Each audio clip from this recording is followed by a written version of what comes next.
दोस्तों, आज हम आपको मेंढक की कहानी सुनाते हैं। कुछ मेंढकों का झुंड कहीं जा रहा था कि तभी अचानक उसमें से दो मेंढक एक गड्ढे में गिर गए। यह देखकर दूसरे मेंढकों ने कहा कि अब तुम इसमें से कभी नहीं निकल सकते क्योंकि गड्ढा बहुत गहरा है, इसीलिए अब निकलने की आस और प्रयास करना छोड़ दो।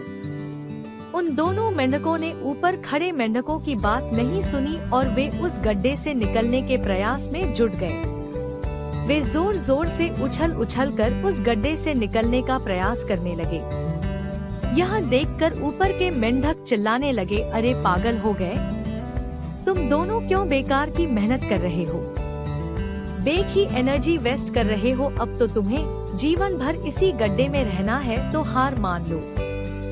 परंतु उन दोनों मेंढकों पर ऊपर के लोगों की बातों का कोई असर नहीं हो रहा था और वे उनकी बातें सुनकर और भी जोर जोर से उछलने लगे। फिर दोनों में से एक मेंढक ने ऊपर खड़े मेंढकों की बातें सुन ली और वह निराश होकर एक कोने में जाकर बैठ गया। परंतु दूसरा मेंढक लगातार उछलता ही जा रहा था और उसने अपना प्रयास जारी रखा। इस बीच ऊपर के मेंढक चिल्ला चिल्ला का उसे समझा रहे थे कि क्यों व्यर्थ ही कूद फांद कर रहे हो, तुम भी उसे दूसरे मेंढक की भांति हार मानकर एक कोना पकड़ लो।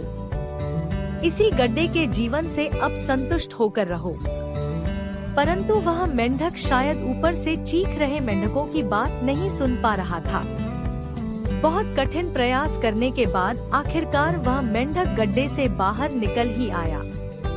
दूसरे मेंढकों से उसने पूछा, क्या तुम्हें हमारी आवाज समझ में नहीं आई या सुनी नहीं? उस मेंढक को फिर भी कुछ समझ में नहीं आया। तब उसने इशारों से बताया कि वो उनकी बात नहीं सुन सकता क्योंकि वह बहरा है। तुम क्या चिल्ला रहे थे? वह सोच रहा था कि वह मुझे देखकर खुश हो रहे हैं। बहुत प्रयासों के बाद मेंढक आखिरकार बाहर आ ही गया है। दोस्तों, हमें मेंढक की कहानी यह सीख देती है कि हमें किसी की नकारात्मक बातें नहीं सुननी चाहिए और अपने काम में हमेशा लगा रहना चाहिए। सकारात्मक सोच रखने से जीवन में सफलता मिलती है।